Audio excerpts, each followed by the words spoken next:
In the 1970s, the world was changing fast. Oil crises shook economies, technology was evolving, and reliability suddenly mattered more than flash. In the middle of all this uncertainty, Mercedes-Benz quietly introduced a car that would go on to become one of the most respected automobiles ever built. Not because it was loud, not because it was futuristic, but because it was simply unbreakable. This is the story of the Mercedes-Benz W123 Coupe, also known as the C123, a car that didn't beg for attention, yet earned lifelong loyalty. When Mercedes unveiled the W123 Series in 1976, it replaced the W114, W115 models.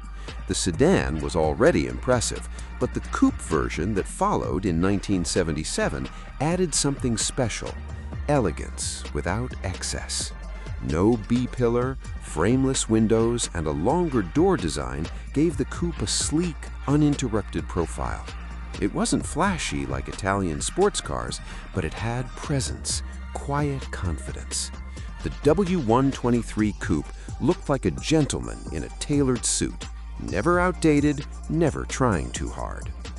At the front, the iconic upright Mercedes grille stood proud, flanked by large rectangular headlights. Chrome accents were tasteful, not excessive.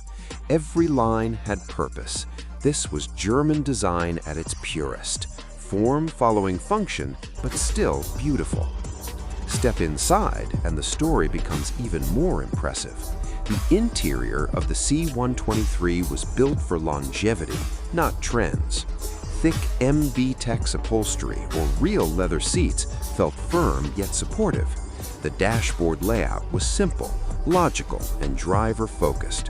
No unnecessary distractions, no gimmicks, just clarity.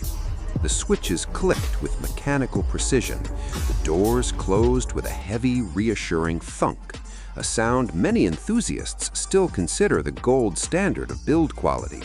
Even today, surviving W123 coupes often have interiors that look shockingly well preserved, a testament to Mercedes' obsession with durability. And then there was safety, something Mercedes took seriously long before it became a marketing buzzword. The W123 featured reinforced passenger cells, crumple zones, padded interiors, and optional ABS braking, a rarity in the late 1970s. This was a car designed to protect its occupants, not just impress them. Under the hood, the W123 Coupe offered a range of engines, each famous for a different reason: reliability. Petrol engines like the 230C, 250C, and 280CE delivered smooth, refined power. The fuel-injected 280CE in particular was considered the performance choice, offering a balance of strength and sophistication. But it was the diesel variants that would turn the W123 into a global legend. Models like the 300CD became famous for crossing 500,000 miles, sometimes more, with minimal major repairs. Taxi drivers, diplomats, doctors, and families trusted these engines with their lives. Stories spread of W123's surviving deserts, war zones, and decades of abuse, still running strong. These weren't fast cars. They weren't meant to be. They were engineered to last. Driving a W123 Coupe was about smoothness, not speed. The suspension absorbed bumps effortlessly, delivering a ride quality that felt solid and composed. Steering was relaxed, ideal for long journeys.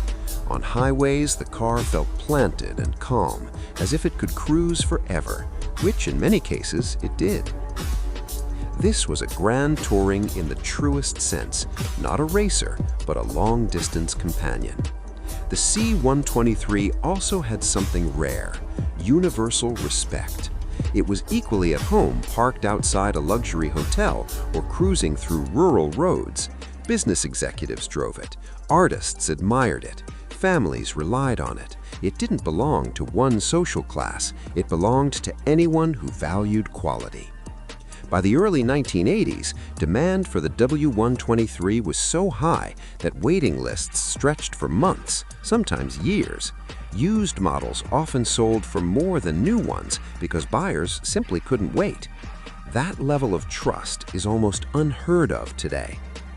Production of the W123 Coupe ended in 1985, making way for the more modern W124. But something changed when the W123 left the stage. Cars became lighter, electronics replaced mechanics, longevity was no longer the main goal, and people noticed. Today, the W123 Coupe is no longer just transportation, it's a symbol. Collectors admire it for its engineering purity, enthusiasts love it for its honesty.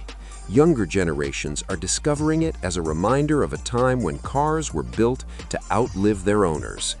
In many parts of the world, W123s are still driving daily, not as museum pieces, but as working machines. That alone says everything.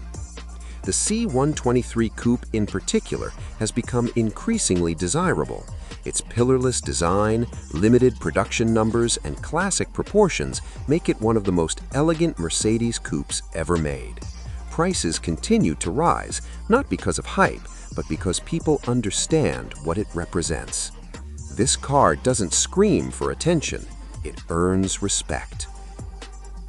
In an era of touchscreens and disposable technology, the W123 Coupe stands as a reminder that true luxury isn't about features, it's about trust. It's about craftsmanship.